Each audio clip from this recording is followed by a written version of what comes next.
کے لیے ہے جو نہایت بلند اور ہر چیز پر پوری قدرت رکھنے والا ہے۔ وہ اپنے بندوں پر غالب ہے، وہ ان پر نگہبان بھیجتا ہے۔ اسی کے لیے دنیا اور آخرت میں سب تعریف ہے، اور اسی کے لیے حکم ہے، اور اسی کی طرف تم سب لوٹائے جاؤ گے۔ اللہم صلی علی محمد وعلی آل محمد کما صلیت علی ابراہیم وعلی آل ابراہیم انک حمید مجید۔ اللہم بارک علی محمد وعلی آل محمد کما بارکت علی ابراہیم وعلی آل ابراہیم انک حمید مجید۔ پچھلے ہفتے ہم نے دشمن کے شر سے بچنے کی دعائیں پڑھی تھی۔ انسان کے دشمنوں میں سے سب سے بڑا دشمن شیطان ہے، جو پیدائش کے وقت سے لے کر موت تک اس کے ساتھ دشمنی کرتا ہے۔ جب انسان پیدا ہوتا ہے تو وہ اس کو چھو کر رلاتا ہے، اور جب انسان کی جان نکل رہی ہوتی ہے تو وہ اس کے سامنے آ کر اس کو بہکانے کی کوشش کرتا ہے، گمراہ کرتا ہے۔ یہ وہ دشمن ہے جو کسی قیمت پر بھی دوستی نہیں کرتا اور کسی قیمت پر بھی انسان کا پیچھا نہیں چھوڑتا۔ لیکن اللہ سبحانہ وتعالیٰ نے ہمیں اس دشمن کے حوالے نہیں کیا۔ اس سے بچنے کے لیے، اس سے حفاظت کے لیے ہمیں دعائیں سکھا دی، قرآن مجید میں بھی اور سنت رسول صلی اللہ علیہ وسلم میں بھی۔ اللہ سبحانہ وتعالیٰ نے اس دنیا کو پیدا کیا اور اپنی حکمت کی بنا پر اس میں شر بھی پیدا کیا، اور شر کا سب سے بڑا منبع اور سرچشمہ اور اس کی بنیاد اور اس کے اسباب میں سب سے بڑا سبب شیطان مردود ہے۔ اس کے پیدا کرنے میں اللہ کی عظیم حکمتیں ہیں، اور اس کے ذریعے انسانوں کی آزمائش کی گئی ہے۔ اللہ سبحانہ وتعالیٰ نے قرآن مجید میں اس کی دشمنی کی بھی خبر دی، اور یہ بھی کہ انسان کے لیے وہ ایک امتحان ہے۔ ان الشیطان للانسان عدو مبین، بے شک شیطان انسان کا کھلا دشمن ہے۔ سورۃ فاطر میں آتا ہے ان الشیطان لکم عدو فاتخذوہ عدوا، بے شک شیطان تمہارا دشمن ہے، اسے دشمن ہی سمجھو۔ انما یدعو حزبہ لیکونوا من اصحاب السعیر، وہ تو اپنے گروہ والوں کو صرف اس لیے بلاتا ہے تاکہ وہ بھڑکتی ہوئی آگ والوں میں شامل ہو جائے۔ شیطان چھپا ہوا دشمن ہے۔ اللہ تعالیٰ فرماتے ہیں انہ یراکم هو وقبیلہ من حیث لا ترونہم، بے شک وہ تمہیں اور اس کا قبیلہ تمہیں اس طرح دیکھتا ہے جہاں سے تم انہیں نہیں دیکھ سکتے۔ شیطان کی دشمنی کا آغاز اسی وقت ہو گیا تھا جب اللہ تعالیٰ نے آدم علیہ السلام کو پیدا کیا اور پھر انہیں سجدہ کرنے کا حکم دیا، اور قیامت تک بنی آدم کا دشمن ہی رہے گا، کیونکہ اس نے اللہ سبحانہ وتعالیٰ سے کہا تھا قال رب فانظرنی الی یوم یبعثون قال فانک من المنظرین، اے میرے رب مجھے اس دن تک کے لیے مہلت دے جس میں یہ اٹھائے جائیں گے۔ فرمایا بے شک تو ان لوگوں میں سے ہے جنہیں مہلت دے دی گئی، الی یوم الوقت المعلوم، مقرر وقت کے دن تک۔ اس وقت اس نے کہا تھا قال فبعزتک لاغوینہم اجمعین الا عبادک منہم المخلصین، کہ تیری عزت کی قسم میں انہیں ضرور بضرور سب کو گمراہ کروں گا مگر ان میں سے جو تیرے چنے ہوئے بندے ہیں وہ بچ جائیں گے۔ تو شیطان انسان کا دشمن ہے، اور وہ مسلسل انسان کو حق کے راستے سے روکتا رہتا ہے اور غلط رستوں کی طرف بلاتا ہے اور ان کو مزین کر کے دکھاتا ہے۔ انسان کو اپنی زندگی میں مختلف طرح کے تجربات پیش آتے رہتے ہیں شیطان سے، جن میں شیطان انسان کو بہکاتا ہے، اور اس میں سب سے پہلا کام وہ یہ کرتا ہے کہ وہ اس کی سوچ کو منفی کرتا ہے، اس کی سوچ کو صحیح رخ سے ہٹا کر غلط رخ پہ ڈال دیتا ہے۔ کبھی انسان کے اندر فخر کا جذبہ پیدا کر دیتا ہے، کبھی اس کو سرکشی پہ آمادہ کرتا ہے، کبھی اس کے اندر غصہ بھڑکاتا ہے، اور اسی طرح مختلف مواقع پر کبھی انسان کے اندر حسد، بغض، کینہ، انتقام، خیانت، بے اعترافی، انانیت اور اس طرح کے دیگر جذبات کو پیدا کر کے انسان کو جنت کے راستے سے ہٹا کے دوزخ کے راستے کی طرف لے جاتا ہے۔ انسان ویسے تو شیطان کے مقابلے میں کمزور ہے، لیکن اللہ کی مدد اگر انسان کے ساتھ ہو تو شیطان اس کے سامنے کچھ بھی نہیں۔ اللہ کی مدد کے ساتھ انسان شیطان پر قابو پا لیتا ہے۔ اس لیے انسان کو ہر وقت چوکنا بھی رہنا چاہیے کہ شیطان اس پر غالب نہ آئے، اور اس کے ساتھ ساتھ جو ہی کوئی برا خیال آئے، کوئی منفی خیال آئے، تو فوراً تعوذ کے کلمات پڑھ کر اللہ تعالیٰ سے مدد لے۔ اگر وہ ایسا کرے گا تو اللہ تعالیٰ کا وعدہ ہے کہ وہ اس کو پناہ دے گا، اور وہ شیطان، وہ ذکر اس کے لیے شیطان کے مقابلے میں ایک مضبوط قلعہ بن جائے گا، اور اس میں انسان محفوظ ہو جائے گا۔ تو انسان جب شیطان کا وسوسہ قبول نہیں کرتا، اور شیطان اللہ کے یعنی شیطان سے بچنے کے لیے انسان اللہ تعالیٰ کی پناہ لے لیتا ہے، تو نہ صرف یہ کہ اللہ تعالیٰ انسان کو شیطان سے محفوظ رکھتا ہے، بلکہ انسان کو نیکی کی توفیق بھی دیتا ہے، اور اس کے ایمان کو اور زیادہ طاقتور بنا دیتا ہے، اور اس کے راستے مزید روشن ہو جاتے ہیں۔ تو اس لیے نجات کا کوئی راستہ نہیں مگر یہ کہ انسان اپنے دشمن سے بچنے کے لیے اللہ کی پناہ لے، اللہ تعالیٰ کی طرف متوجہ ہو۔ اور اسی کے لیے اللہ سبحانہ وتعالیٰ نے ہمیں قرآن مجید میں دعا بھی سکھائی ہے۔ ارشاد باری تعالیٰ ہے، اور آپ کہیے کہ اے میرے رب، میں شیطانوں کی اکساہٹوں سے تیری پناہ میں آتا ہوں، اور اے میرے رب، میں اس سے بھی تیری پناہ میں آتا ہوں کہ وہ میرے پاس آئیں۔ تو اس آیت میں نبی صلی اللہ علیہ وسلم کو اور ان کی امت کو شیطان کی نزغات، ہمزات اور وسوسوں سے محفوظ رہنے کا طریقہ بتا دیا گیا کہ وہ شیطان کے شر اور اس کی اذیت سے، وسوسوں سے کس طرح بچ سکتے ہیں۔ یعنی نہ صرف یہ کہ وہ اس سے پناہ مانگے کہ شیطان ان کو کوئی تکلیف نہ دے، بلکہ اس سے بھی کہ وہ ہمارے پاس بھی پھٹکے، اس کے قریب آنے سے بھی پناہ مانگی گئی۔ تو یہ دعا جو ہے یہ بڑی ہی جامع دعا ہے، اور ہر لحاظ سے شیطان سے بچنے کی اور شیطان کے شر سے حفاظت کا بہترین ذریعہ ہے۔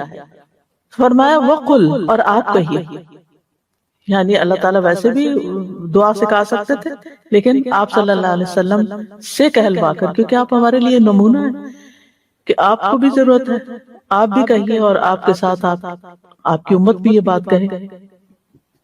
کیا؟ ربی اعوذ بک، ربی، رب جو ہے وہ اللہ تعالیٰ کے ناموں میں سے ایک نام ہے جس کا معنی ہے تربیت کرنے والا، وہ آقا جو پیدا کرنے والا بھی ہے اور اس کائنات کا انتظام کرنے والا بھی ہے، مدبر بھی ہے اور اس کا انتظام کرنے والا اور اس کی تدبیر کرنے والا۔ تو رب وہ ہوتا ہے جس کے اندر تین چیزیں جمع ہوں، ایک ہے خلق، پیدا کرنا، دوسرا ہے ملک، جس چیز کو پیدا کیا اس کا مالک ہونا، اور تیسرا ہے تدبیر، کہ اس کا انتظام کرنا اور اس کو چلانا۔ تو یہاں اللہ سبحانہ وتعالیٰ کے اس نام کے ساتھ، یعنی اس کے وسیلے سے دعا کی جا رہی ہے کہ یا رب، پیدا بھی تو نے کیا، مالک بھی تو ہے، اور سارے کام تیرے ہی حکم سے ہوتے ہیں، لہٰذا ہم تیری ہی پناہ لیتے ہیں کہ ہمیں تو شیطان سے بچا لے۔ تو اعوذ بک، یعنی میں تیری پناہ لیتا ہوں، میرے اندر قدرت نہیں ہے، طاقت نہیں ہے، میں کچھ نہیں کر سکتا، تو ہی کرے گا، اس لیے میں تیری طرف متوجہ ہوتا ہوں۔ اعوذ بک، اور تعوذ جو ہے، اعوذ جو ہے، اس کا مطلب ہوتا ہے پناہ لینا، پناہ مانگنا، یعنی میں اپنے آپ سے بھی بری ہوں اور ساری مخلوقات کو چھوڑ کر تیری طرف رجوع کرتا ہوں، تیری پناہ میں آتا ہوں کہ شیطان میرے پاس حاضر ہو، یا وہ میرے دین کو نقصان دے یا میری دنیا کو نقصان دے۔ تو اے اللہ، میں تیرے ذریعے تحفظ چاہتا ہوں اور حفاظت چاہتا ہوں، پناہ چاہتا ہوں کہ شیطان مجھے کچھ نقصان دے۔ انسان کو جب کسی کا خوف ہوتا ہے تو پھر کیا کرتا ہے؟ تھوڑا سا امیجن کریں کہ کبھی کبھی خواب میں آپ دیکھتے ہیں کہ کوئی جانور آپ کے پیچھے لگ گیا، وہ شیطان ہی ہوتا ہے ایک طرح سے، تو آپ کیا کر رہے ہوتے ہیں خواب میں؟ بھاگ رہے ہوتے ہیں، تو بھاگتے بھاگتے آپ دیکھتے ہیں کہ کوئی دروازہ کھلا ہو تو آپ اس کے اندر گھس جائیں، اور پھر آپ اس دروازے کو چٹکنی لگا دیں، اور آپ اگر وہ اس کے اندر چٹکنی نہیں تو آپ اس کو زور دے کے بند کر رہے ہوتے ہیں کہ کوئی بلا اندر نہ آئے۔ آپ یہ سمجھے کہ یہی شیطان تھا کہ جو ہر وقت آپ کے پیچھے لگا ہوا ہے، لیکن ہمیں نظر نہیں آتا تو ہم اس سے ڈرتے بھی نہیں، اور پھر ہم اس سے بچنے کے لیے کوئی پناہ بھی نہیں لیتے۔ تو ظاہری جو شر نظر آتے ہیں ہمیں، مثلا پانی آ رہا ہماری طرف، ہم کیا کرتے ہیں؟ پیچھے ہٹ جاتے، کسی چیز پہ چڑھ جاتے ہیں، پھر زیادہ آپ دیکھیے آج کل جہاں جہاں سیلاب آ رہے ہیں، لوگ اپنی چھتوں پہ چڑھ جاتے ہیں اور 2-2 دن 3-3 دن بعض لوگ کراچی جیسے شہر میں چھتوں پر کیا کہیں ٹنگے رہے ہیں یا پریشان رہے ہیں کہ نیچے پانی ہی پانی ہے.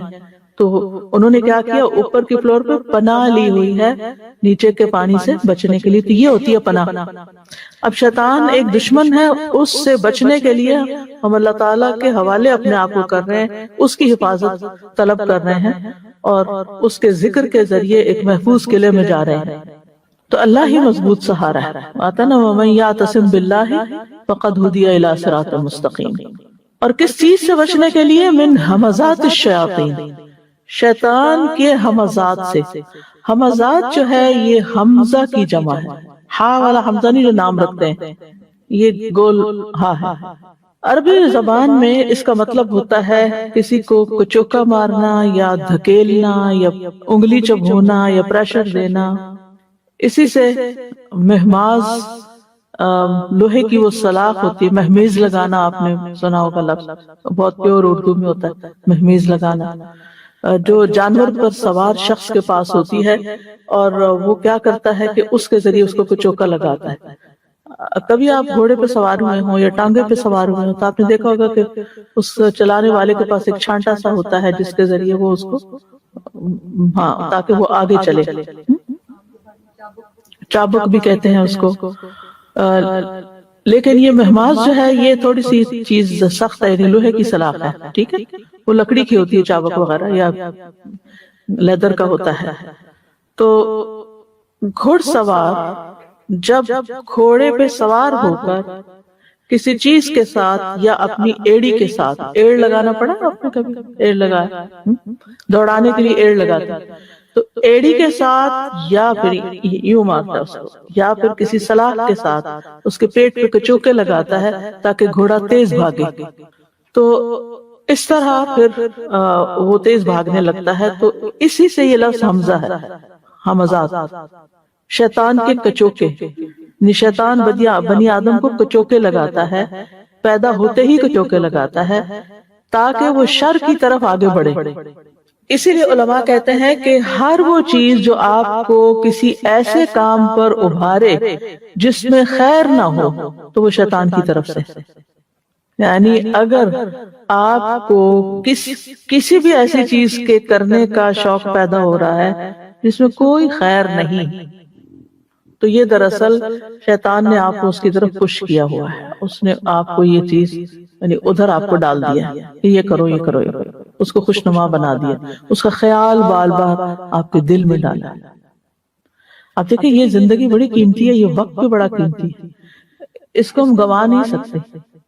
وقت کہتے ہیں ٹائم از منی. تو ہم کام پہ ہوتے ہیں تو ہمیں ٹائم منی نظر آ رہا تھا، لیکن جہاں ٹائم کے عوض ہمیں کچھ پیسے نہیں مل رہے ہوتے تو ہم بعض اوقات ریلیکس کرنے کے بہانے اور کسی اور بالکل لغویات میں، بیکار کی باتوں میں اور فضول چیزوں میں اپنے آپ کو مصروف کر دیتے ہیں. اور ہم کہتے ہیں ہم ریلیکس ہے، می ٹائم ہے، میں جو چاہوں کروں. کبھی کچھ لگا کے دیکھنے لگتے ہیں جس کے دیکھنے کا کوئی فائدہ نہیں، کوئی فائدہ نہیں. ہر بیکار، بے فائدہ یا غلط چیز کی طرف اور وقت ٹائم ویسٹنگ کی طرف شیطان لے جاتا ہے. تو یہ اس کے ہمزات ہوتے ہیں. یعنی بیسیکلی ہمزات کو آپ دوسرے لفظوں میں وسوسے کہہ لیجئے یا وہ خیالات کہہ لیجئے جو وہ اندر ڈالتا ہے اور پھر ریپیٹڈلی ڈالتا ہے، ایک دفعہ نہیں، بار بار بار بار بار بار. اور اسی طرح یعنی کہ بیکار کاموں کی طرف بھی لے جاتا ہے اور ممنوع چیزوں کی طرف بھی لے جاتا ہے. اسی لیے نبی صلی اللہ علیہ وسلم کو یہ سکھایا گیا کہ ربی اعوذ بک من ھمزات الشیاطین واعوذ بک ربی ان یحضرون. تو ابن عباس کہتے ہیں کہ یہ شیطان کے کچوکے ہیں، ہمزات. حسن بصری کہتے ہیں کہ یہ اس کے وسوسے ہیں. مجاہد کہتے ہیں یہ اس کا پھونک مارنا ہے.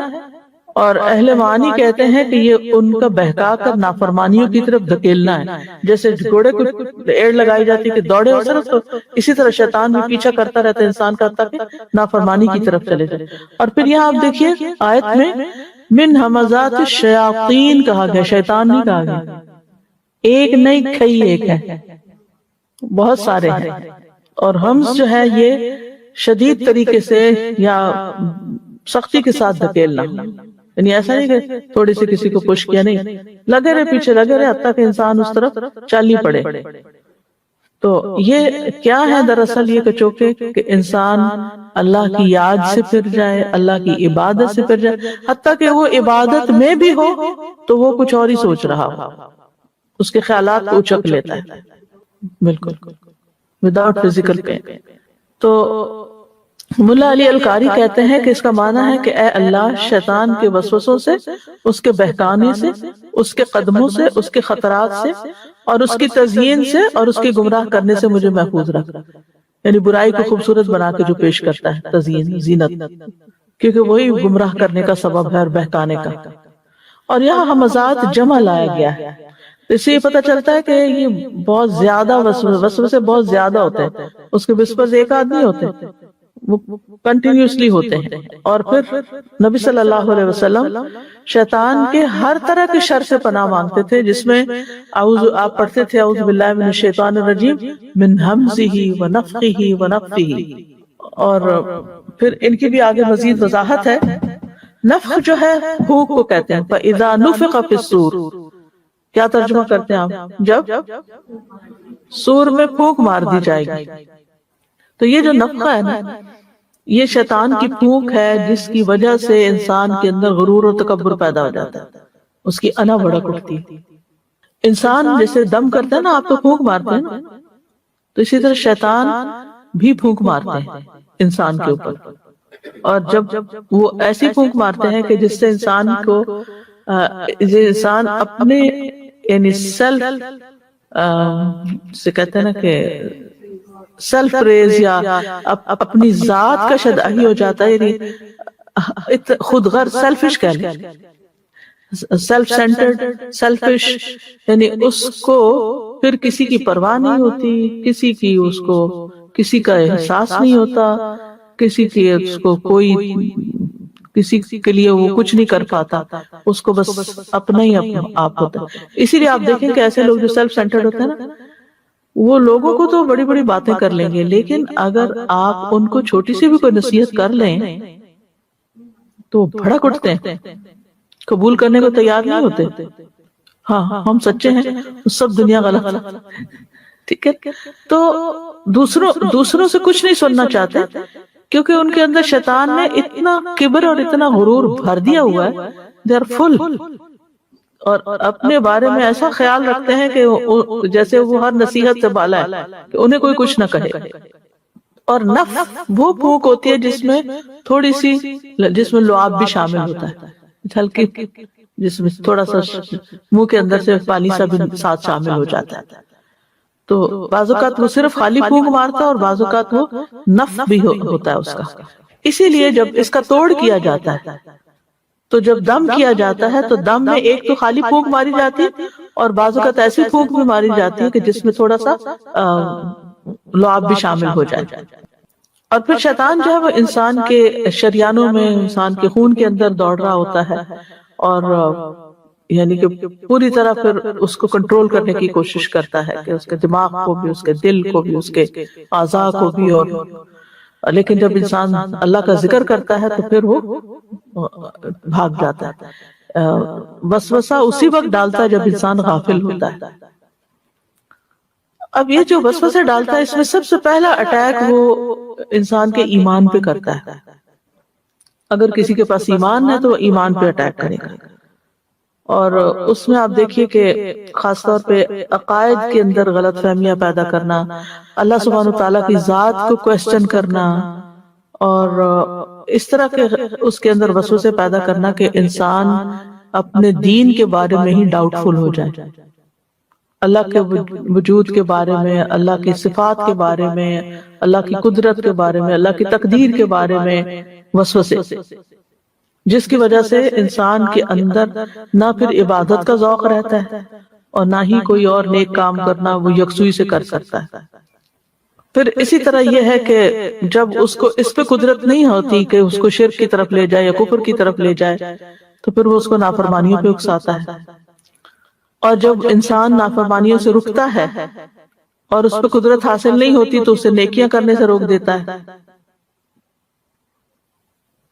آج ہی کو مجھ سے کہہ رہا تھا کہ انہوں نے اپنے بردر سے کہا کہ چلے عمرے پہ چلتے ہیں، تو انہوں نے کہا کہ تم لوگوں کو ضرورت ہے، میں نے کبھی کوئی گناہ نہیں کیا اس لیے مجھے عمرے کی ضرورت نہیں ہے۔ اب آپ دیکھیے کہ کیا صرف گناہگار عمرہ کرتے ہیں؟ سوچنے کی بات، یہ خیال کس نے ان کے دل میں ڈال دیا؟ کیا صرف گناہگار عمرہ کرتے ہیں، یا پھر یہ ہے کہ کیونکہ وہ جب دیکھتا ہے کہ چلے ٹھیک ہے یہ بندہ گناہ نہیں کرتا، نیکی سے روکتا نا، عمرہ تو ایک نیکی کا کام ہے، اور تو اس نے نیکی سے روک دیا، یہ خیال ڈال کے دل میں کہ تم نے کبھی کوئی گناہ نہیں کیا اس لیے یہ کام کرنے کی ضرورت نہیں ہے۔ اور کس طرح سے وہ دل میں وسوسے ڈال کے، خیال ڈال کے انسان کو روکتا ہے۔ آج ہی میں ایک اسکالر کو سن رہی تھی، میں اس کے بارے میں تھوڑی ریسرچ کر رہی تھی کہ کیا کیا وسوسے ڈالتے، کیسے ڈالتا ہے، کیا کرتا ہے۔ ایکسپیرینس تو سبھی کو ہوتا ہے، لیکن ہمیں سمجھ نہیں آتی کہ یہ شیطان کا وسوسہ ہے یا ویسے ہی ہمیں خیال آ رہا ہے، تو ہم اس کو اتنا سیریسلی نہیں لیتے اور پھر اگنور کر دیتے ہیں اور بات ختم ہو جاتی ہے۔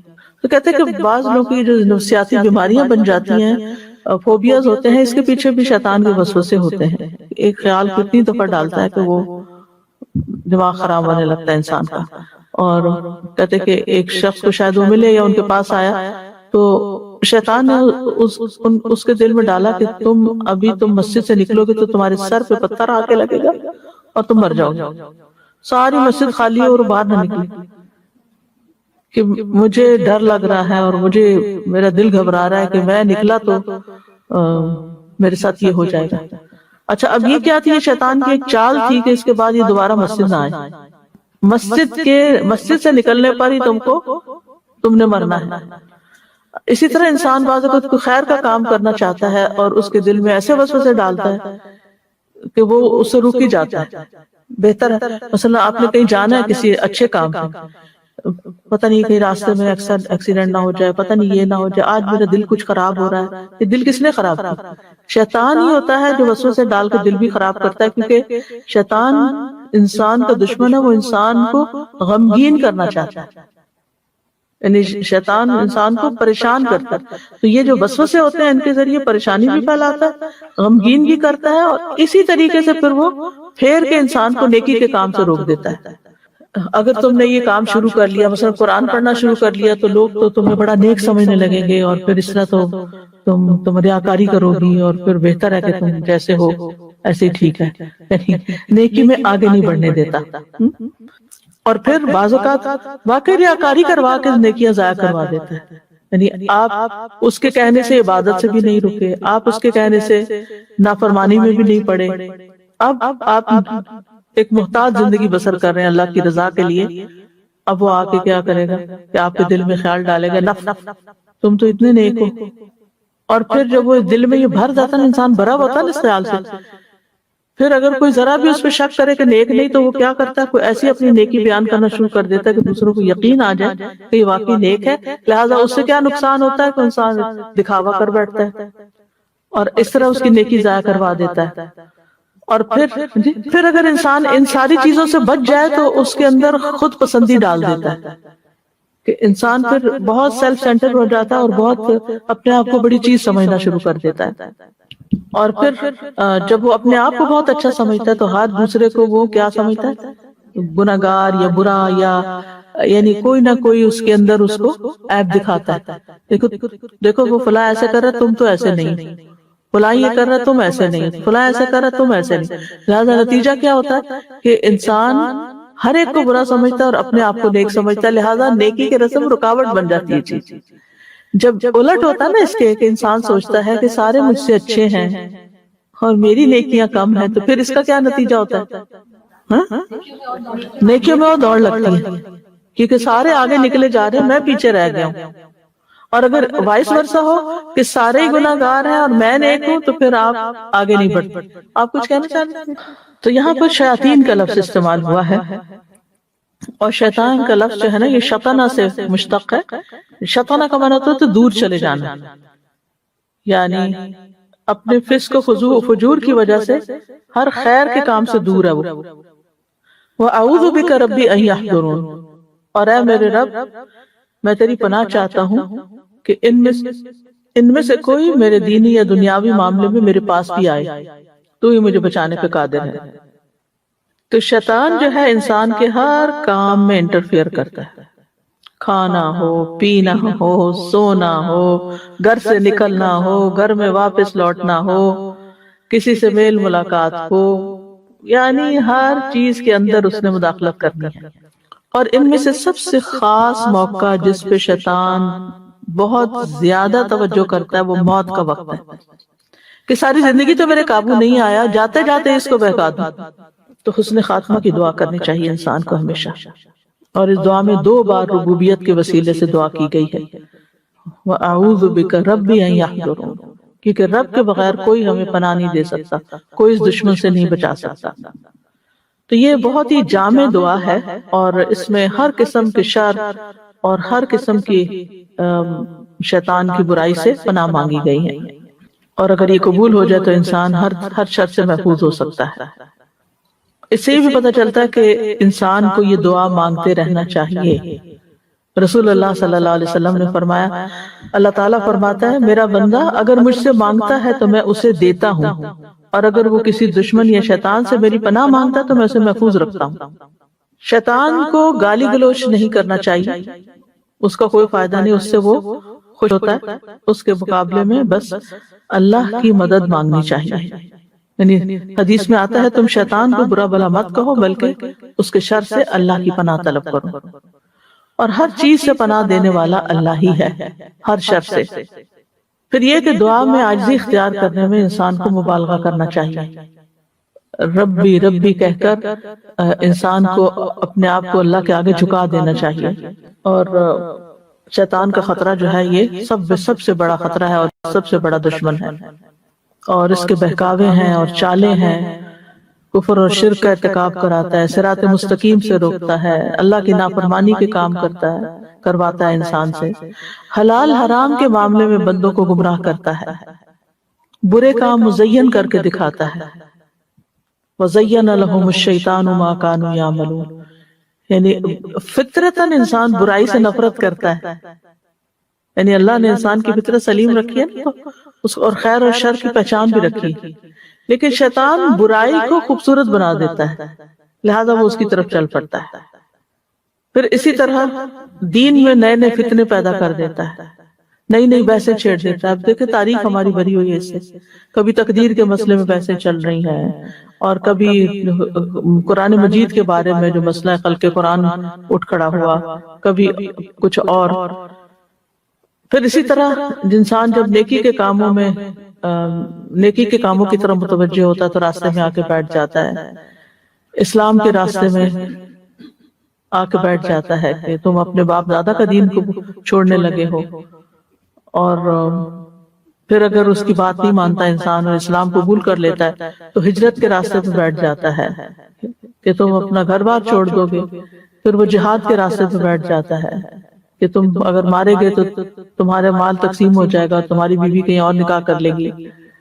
تو بہرحال شیطان انسان کے ہر کام میں شامل ہو جاتا ہے۔ نبی صلی اللہ علیہ وسلم نے فرمایا بے شک شیطان تم میں سے ہر ایک آدمی کے پاس اس کے ہر کام کے وقت موجود رہتا ہے، یہاں تک کہ اس آدمی کے کھانے کے وقت بھی اس کے پاس موجود ہوتا ہے، لہذا جب تم میں سے کسی کا لقمہ گر جائے تو اسے چاہیے کہ اس کی گندگی صاف کر کے اسے کھا لے اور اس کو شیطان کے لیے نہ چھوڑے۔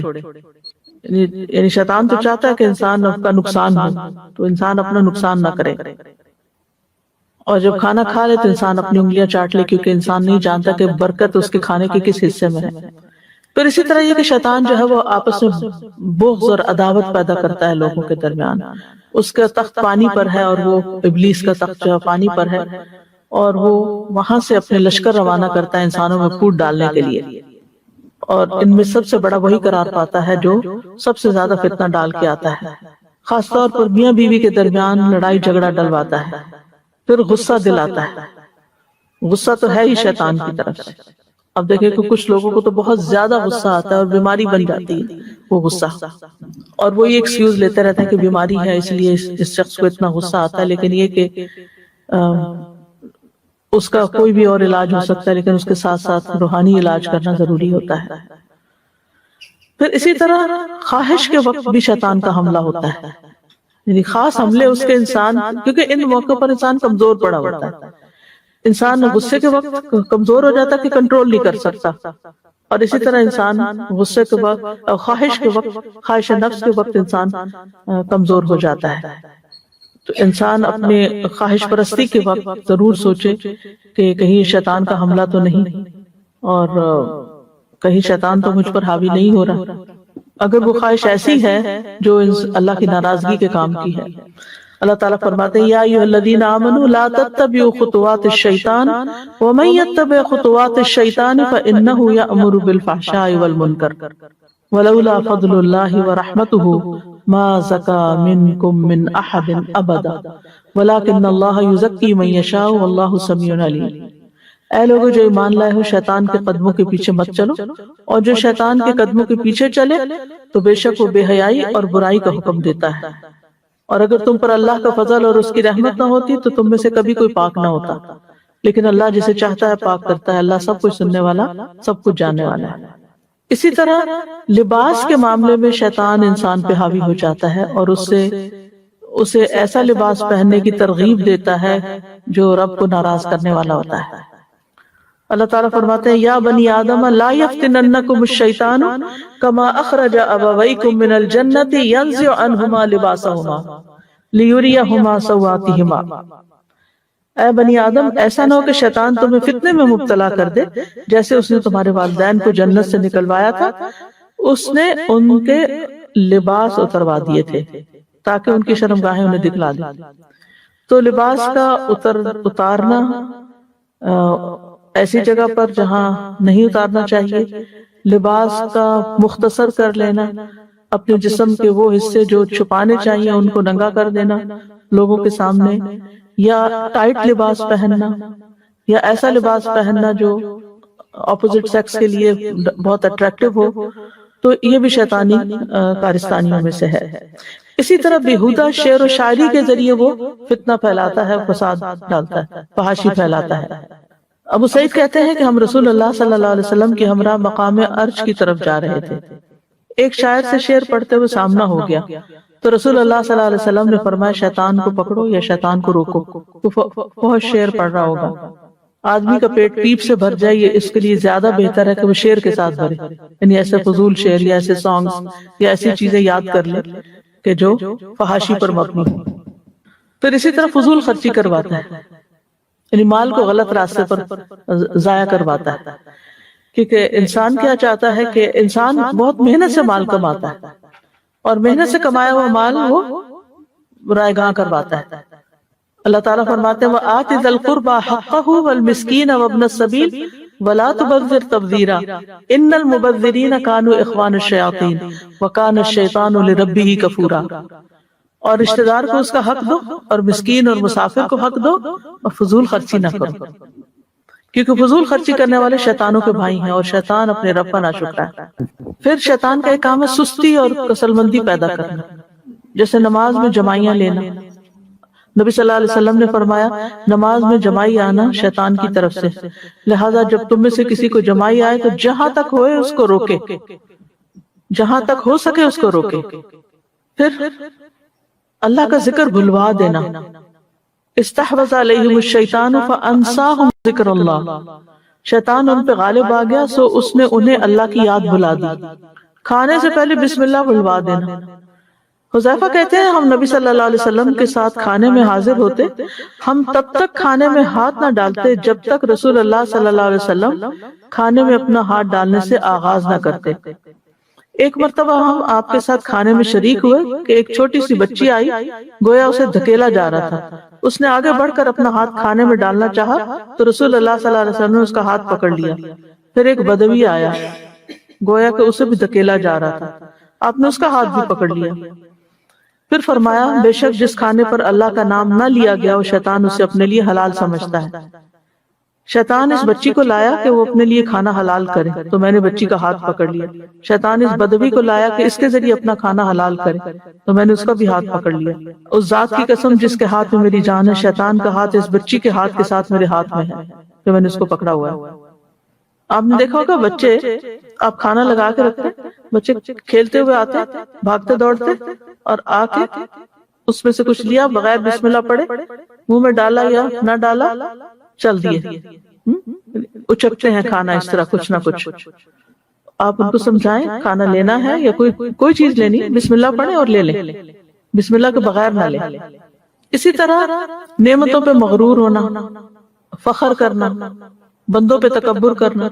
سفیان الثوری کہتے ہیں جب آپ صدقہ کرنے یا کسی نیکی کرنے کا یا کسی نیک عمل کرنے کا ارادہ کریں تو اس کام کو فوراً شروع کر لیں، اس سے پہلے کہ آپ کے اور اس کام میں شیطان حائل ہو جائے، اور بسم اللہ پڑھ کے شروع کر لیں تاکہ پھر شیطان کا دخل نہ آئے اس میں۔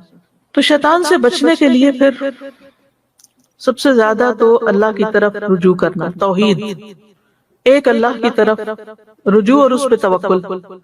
وہب بن منبہ کہتے ہیں شیطان کے لیے سمجھدار مومن کی تدبیر سے زیادہ پہاڑ کو چٹان چٹان کر کے اور پتھر پتھر کر کے ختم کرنا زیادہ آسان ہے۔ یعنی شیطان کے لیے سمجھدار مومن کی تدبیر جو ہے اس کو وہ ختم نہیں کر سکتا، اس کے مقابلے میں پہاڑ توڑ لے، ٹکڑے ٹکڑے کر دے، وہ اس کے لیے آسان ہے۔ سمجھدار مومن یعنی شیطان کی شر سے اس طرح بچتا ہے اللہ کی حفاظت کے ساتھ، کیونکہ جب کوئی شخص مومن، عاقل اور سمجھدار ہو تو وہ شیطان کے لیے پہاڑ سے بھی زیادہ بھاری اور لوہے سے زیادہ سخت ہے۔ رسول اللہ صلی اللہ علیہ وسلم نے فرمایا مومن اپنے شیطان کو اس طرح تھکا دیتا ہے جس طرح تم میں سے ایک آدمی سفر میں اپنے اونٹ کو تھکا دیتا ہے، وہ تھک جاتا ہے، مومن اس کو اپنے اوپر غالب نہیں آنے دیتا۔ اس کے لیے کیا ہے؟ نیک اعمال اور عبادت کو لازم کر لینا اور برائیوں سے بچنا، کثرت سے اللہ کا ذکر کرنا۔ حدیث میں آتا ہے جب تک بندہ اللہ کے ذکر میں مصروف رہتا ہے شیطان کے حملوں سے محفوظ ایک مضبوط قلعے میں ہوتا ہے۔ ابن قیم کہتے ہیں ذکر کرنے والا قلعے میں ہوتا ہے، ذکر کے قلعے میں ہوتا ہے، جب وہ غافل ہوتا ہے تو قلعے کو کھول دیتا ہے تو دشمن اس میں داخل ہو جاتا ہے، یا تو وہ دل میں ہی ٹھہر جاتا ہے یا دل سے نکالنا مشکل ہو جاتا ہے، کیونکہ ایک دفعہ آپ غفلت میں پڑتے ہیں نا، پھر سستی، اور اچھا ابھی کر لیتے ہیں، کر لیں گے، ہو جائے گا، اور اچھا بھلے نیکی کے کام کو کتنی تاخیر سے کرتے ہیں۔ نماز کا ہی دیکھ لیں، اگر آپ وقت پہ پڑھ لیں تو پڑھ لیں، اور اگر آپ تاخیر کرنا شروع کر دیں تو بنا لیتے ہیں یہ وجہ ہے وہ وجہ ہے، یہ اس طرح میں زیادہ یہ کام ختم کر لوں نا پھر زیادہ اچھی نماز پڑھوں۔ جب آپ تھک ہی جاتے ہیں سارے کام ختم کرتے تو پھر اچھی کہاں سے؟ اسی طرح قرآن کو تھامنا شیطان کی گمراہیوں سے بچانے کا ذریعہ ہے۔ دن کی ابتدا 3 کاموں سے کرنا، اٹھتے ہی اللہ کا ذکر، پھر وضو اور پھر نماز۔ تو رات کو شیطان جو گرہیں 3 لگاتا وہ تینوں کھل جاتی۔ اٹھتے ہی ناک جھاڑنا وضو کرتے ہوئے۔ نبی صلی اللہ علیہ وسلم نے فرمایا جب تم میں سے کوئی اپنی نیند سے بیدار ہو کر وضو کرے تو 3 مرتبہ ناک میں پانی ڈال کر جھاڑے، کیونکہ شیطان نے اس کی ناک کے بانسے میں رات گزاری۔ پھر ہر کام سے پہلے بسم اللہ پڑھنا۔ رسول اللہ صلی اللہ علیہ وسلم نے فرمایا جب آدمی اپنے گھر میں داخل ہوتا ہے تو وہ داخل ہوتے وقت اور کھانا کھاتے وقت اللہ کا نام لیتا ہے تو شیطان کہتا ہے آج تمہارے لیے اس گھر میں نہ رات گزارنے کی جگہ ہے نہ شام کا کھانا۔ اور جب وہ اپنے گھر میں داخل ہوتے وقت اللہ کا نام نہیں لیتا تو شیطان کہتا ہے تم نے رات گزارنے کی جگہ پا لی، اور کھانا کھاتے وقت نام نہیں لیتا تو کہتا ہے تم نے رات گزارنے کی جگہ اور شام کا کھانا بھی پا لیا۔ نبی صلی اللہ علیہ وسلم نے فرمایا تم میں سے ہر ایک دائیں ہاتھ سے کھائے، دائیں ہاتھ سے پیے، دائیں ہاتھ سے چیز لے اور دائیں ہاتھ سے دے، اس لیے کہ شیطان بائیں ہاتھ سے کھاتا ہے، بائیں ہاتھ سے پیتا ہے، بائیں ہاتھ سے چیز لیتا ہے اور بائیں ہاتھ سے ہی لیتا ہے۔ گھر کو شیطانی چیزوں سے پاک رکھنا۔ نبی صلی اللہ علیہ وسلم نے فرمایا گھنٹی شیطان کا باجا ہے، یعنی گھر کے اندر ایسی بیلز اور اس طرح کی یعنی جیسے سنگنگ چیزیں جو ہیں جیسے گٹار وغیرہ اور ایسی چیزیں نہیں ہونی چاہیے۔ پھر رات کی ابتدا میں بچوں کو روک لینا چاہیے، باہر نہیں نکلنے دینا چاہیے، شیاطین پھیل جاتے ہیں۔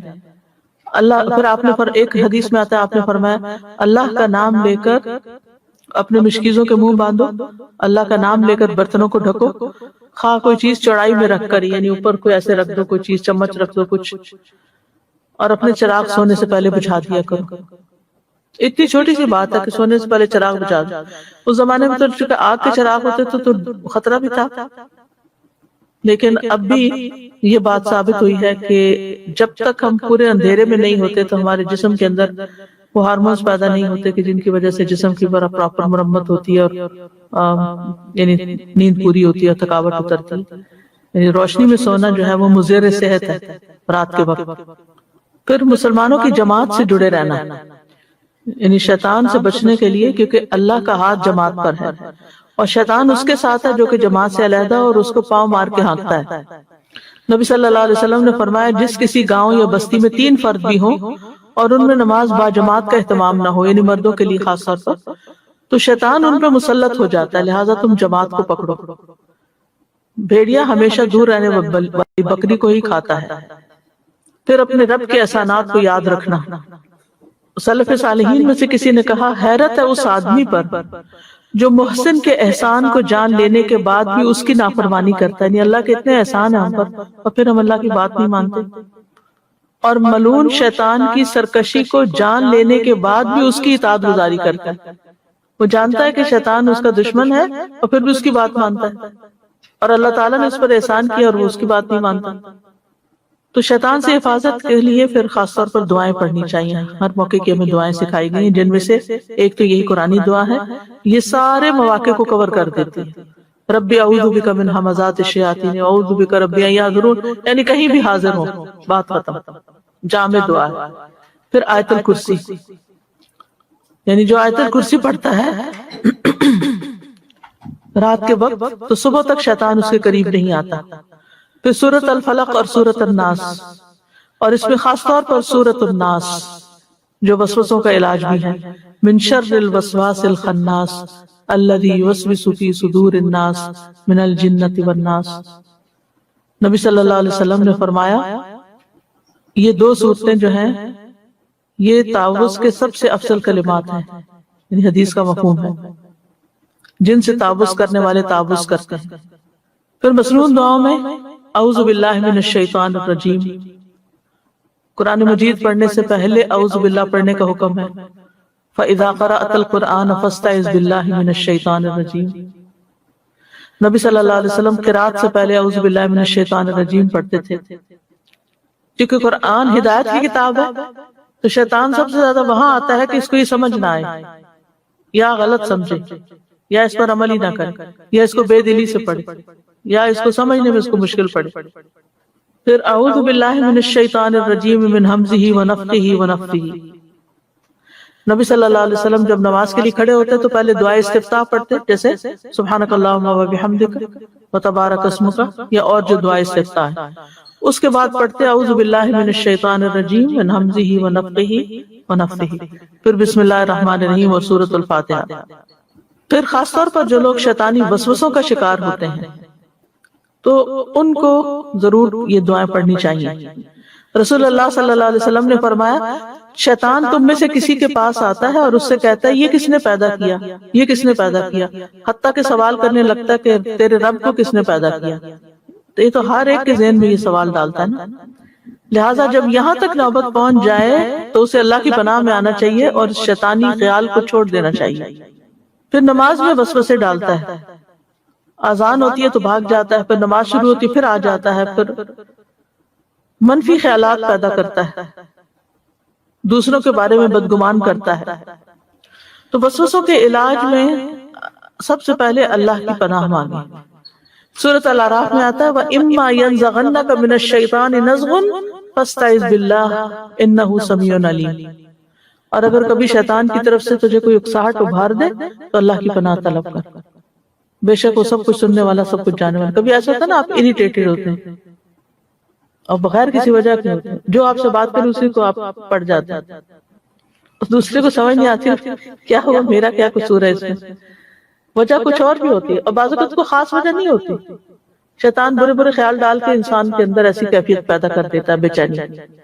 تو یاد رکھیے کہ وسوسہ جب تک دل میں ہے تو پکڑ نہیں ہے، اگر ایگزیکیوٹ کرنے لگ گئے یا اس کے کوئی ریاکشن شو کیا یا زبان پہ لا کے بولا تو پھر پکڑا ہے۔ نبی صلی اللہ علیہ وسلم نے فرمایا بے شک اللہ نے میری امت کی ان باتوں سے درگزر فرمایا ہے جو دل میں اپنے آپ سے کریں، جب تک وہ ان کو زبان پر نہ لائے اور ان پر عمل نہ کریں تو اللہ تعالیٰ اسے درگزر کرتا ہے۔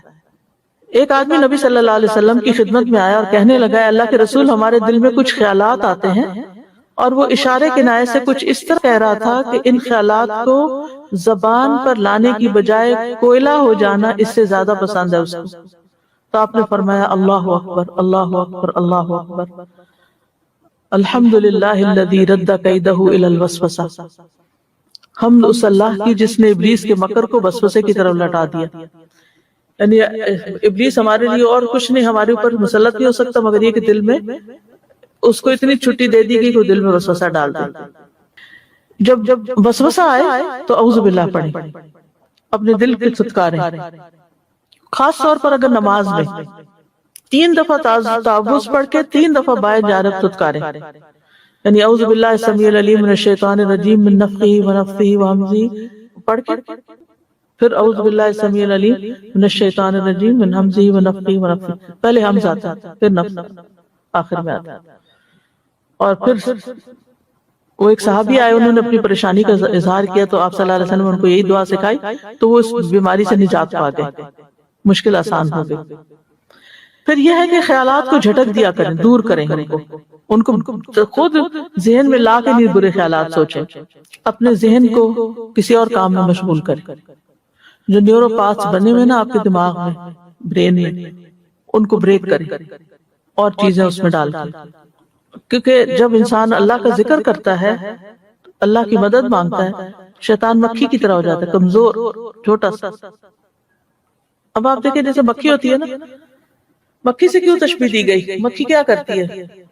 جتنا جھٹکتے پھر آ جاتی، پھر آ جاتی، پھر آ جاتی. کیا وہ آپ کو قتل کر سکتی؟ کیا وہ آپ کو پکڑ سکتی؟ وہ کیا کر سکتی؟ شیطان بھی یہی کرتا ہے، اس کا ہم پہ زور نہیں ہوتا. پھر اسی طرح ایک اور دعا سکھائی گئی، هو الاول والآخر والظاہر والباطن وهو بكل شیء علیم. اس بارے میں ابو زمیل کہتے ہیں میں نے ابن عباس سے سوال کیا اس کیفیت کا کیا ہو جو میں اپنے سینے میں پاتا ہوں؟ انہوں نے پوچھا وہ کیا ہے؟ کہا میں اللہ کی قسم میں زبان پہ نہیں لا سکتا. انہوں نے کہا وہ شک و شبہ والی بات ہے. وہ ہنس دی اور بولے اس سے کسی کو نجات نہیں ملی، حتیٰ کہ اللہ تعالیٰ نے یہ آیت اتار دی فَإِن كُنتَ فِي شَكٍّ مِّمَّا أَنزَلْنَا إِلَيْكَ فَاسْأَلِ الَّذِينَ يَقْرَؤُونَ الْكِتَابَ. پھر اگر تو یعنی پروفٹ کو کہا جائے اگر آپ اس بارے میں کسی شک میں ہیں تو جو ہم نے آپ کی طرف نازل کیا تو ان لوگوں سے پوچھ لیجئے جو آپ سے پہلے کتاب پڑھتے ہیں. یعنی شک سے کسی کو نجات نہیں ملی. پھر انہوں نے مجھ سے کہا جب تم اپنے نفس میں کچھ محسوس کرو تو یہ پڑھا کرو هو الاول والآخر والظاہر والباطن وهو بكل شیء علیم. یہ وسوسے کا بہترین علاج ہے. پھر شیطان سے حفاظت کی کچھ اور دعائیں بھی ہیں. اعوذ بکلمات اللہ التامۃ من غضبہ وشر عبادہ ومن ہمزات الشیاطین وان یحضرون. میں اللہ کے تمام کلمات کی پناہ میں آتا ہوں اس کی ناراضگی سے، اس کے بندوں کی شرارتوں سے، شیطانوں کے وسوسوں سے اور اس بات سے کہ وہ میرے پاس آئیں. پھر اسی طرح گھبراہٹ کے وقت یہ دعا پڑھنی چاہیے، یعنی جب آپ کا دل گھبرا رہا. اور اس میں آپ دیکھیں کہ اللہ تعالیٰ کی تمام کلمات ساری کتابوں یعنی قرآن اور انجیل اور زبور یہ ساری چیزیں جو ہیں سب کا ایک طرح سے واسطہ دیا جا رہا ہے. پھر ہے اعوذ بکلمات اللہ التامۃ من کل شیطان وہامۃ ومن کل عین لامۃ.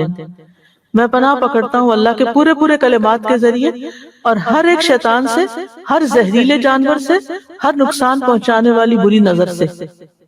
اس میں ساری چیزیں آ گئی جن سے ہم ڈرتے ہیں. کون کون سی چیزیں؟ شیطان، زہریلے جانور جیسے سانپ بچھو وغیرہ ہوتے ہیں اور ہر بری نظر سے. نہ صرف یہ کہ اپنے لیے پڑھنی چاہیے بلکہ اپنی اولاد کو بھی اللہ کی پناہ میں دینا چاہیے. نبی صلی اللہ علیہ وسلم حضرت حسن اور حسین رضی اللہ عنہما کے لیے پناہ طلب کرتے تھے اور فرماتے تھے کہ تم دونوں کے والد ابراہیم علیہ السلام بھی ان کے ذریعے اسماعیل اور اسحاق علیہ السلام کے لیے اللہ کی پناہ لیتے تھے. وہ کیا ہے؟ اعوذکما بکلمات اللہ التامۃ من کل شیطان وہامۃ ومن کل عین لامۃ. جی ظاہر اسماعیل اور اسحاق کٹھے تو رہتے نہیں تھے. بعض لوگ کہتے ہیں نا کہ ہمارے بچے دور ہیں کہ ہم دور سے آیت الکرسی پڑھ کے پھونک دیں. آیت الکرسی کا تو نہیں ملتا لیکن یہ دعا ملتی. یعنی اللہ کے سارے ناموں کے ساتھ اللہ کو واسطہ دے کر ہم اللہ کی پناہ میں آتے ہیں کہ اللہ تعالیٰ ہمیں بچا لے شیطان کی شر سے.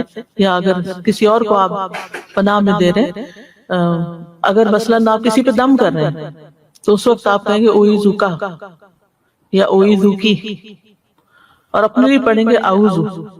پھر یہ دعا ہے اللہم فاطر السماوات والارض عالم الغیب والشہادہ انت رب کل شیء والملائکۃ یشہدون انک لا الہ الا انت فانا نعوذ بک من شر انفسنا ومن شر الشیطان الرجیم وشرکہ وان نقترف علی انفسنا سوءا او نجرہ الی مسلم.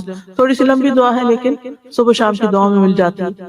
اے اللہ آسمانوں اور زمین کو پیدا کرنے والے، مخفی اور ظاہر چیزوں کے جاننے والے، تو ہر چیز کا رب ہے اور فرشتے گواہی دیتے ہیں کہ بے شک تیرے سوا کوئی معبود نہیں.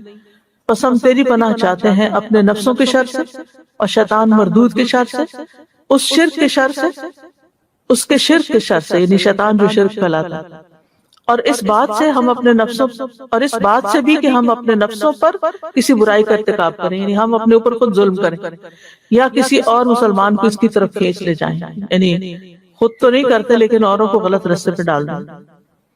پھر صبح شام اور بستر پہ لیٹتے وقت شیطان کے شر سے پناہ مانگنا. اللہم فاطر السماوات والارض عالم الغیب والشہادہ انت ولی فی الدنیا والآخرہ. پھر بسم اللہ وضعت جنبی اللہم اغفر لی ذنبی واخسأ شیطانی وفک رہانی واجعلنی فی الندی الاعلی. آپ کے پاس وہ ایپ ہے جس میں رات سونے کے وقت کے اذکار ہے، اس میں یہ دعا موجود ہے. اے اللہ کے نام کے ساتھ، اللہ کے نام کے ساتھ میں نے اپنا پہلو رکھا، اے اللہ میرے گناہ بخش دیجئے، میرے شیطان کو ذلیل کر دیجئے، میری قید کو کھول دیجئے اور مجھے اعلیٰ اور رفع مجلس کا ہم نشین بنائیے. اچھا کارڈ بھی ہے، پرنٹ سائز کا، اوکے پرنٹ سائز کا کارڈ موجود ہے، وہ لگا دیں. پھر سوتے وقت بھی یہ پڑھ سکتے ہیں. پھر اولاد کو شیطان کے شر سے بچانے کے لیے بسم اللہ اللہم جنبنا الشیطان وجنب الشیطان ما رزقتنا. اللہ کے نام کے ساتھ شروع کرتا ہوں، اے اللہ ہمیں شیطان سے بچا اور شیطان کو اس چیز سے دور رکھ جو اس کے نتیجے میں ہمیں عطا فرمائے. پھر غصے کے وقت بیت الخلاء میں داخل ہوتے وقت کیا پڑھتے ہیں؟ اعوذ باللہ من الخبث والخبائث. کتے کے بھونکنے اور گدھے کی آواز سن کر، کیونکہ ان کو بھی شیطان نظر آتا ہے. اعوذ باللہ من الشیطان الرجیم. مسجد میں داخلے کے وقت اس سے پہلے اعوذ باللہ العظیم وبوجہہ الکریم وسلطانہ القدیم من الشیطان الرجیم. میں اللہ انتہائی عظمت والے کی، اس کی ذات کریم اور اس کے سلطان قدیم کے ساتھ پناہ لیتا ہوں شیطان مردود سے. انسان جب یہ دعا پڑھ لیتا تو ابلیس کہتا ہے یہ تو سارا دن میرے چنگل سے نکل گیا، یعنی مجھ سے محفوظ ہو گیا. اتنی اچھی دعا ہے. برا خواب دیکھنے پر پھر لا الہ الا اللہ وحدہ لا شریک لہ لہ الملک و لہ الحمد وہو علی کل شیء قدیر. یہ دن میں کتنی دفعہ؟ 100 دفعہ. صبح سے شام تک وہ شیطان کے شر سے محفوظ رہے گا. پھر مغرب کے بعد 10 دفعہ یہ دعا لا الہ الا اللہ وحدہ لا شریک لہ لہ الملک و لہ الحمد یحیی و یمیت وہو علی کل شیء قدیر. رسول اللہ صلی اللہ علیہ وسلم نے فرمایا کہ مغرب کے بعد جو شخص اس کو 10 بار پڑھے گا اللہ تعالیٰ اس کی حفاظت کے لیے اسلحہ بردار فرشتے مقرر کر دیں گے جو صبح تک اس کی شیطان سے حفاظت کریں گے. تو یہ تھی شیطان سے بچنے کی دعائیں، شیطان سے حفاظت کی دعائیں. اللہ سبحانہ وتعالی ہمیں دشمن کے شر سے محفوظ رکھے اور ان تمام بری خواہشات اور ان چیزوں سے کہ جو اس کو آنے کا راستہ دیتی ہیں. وآخر دعوانا الحمدللہ رب العالمین.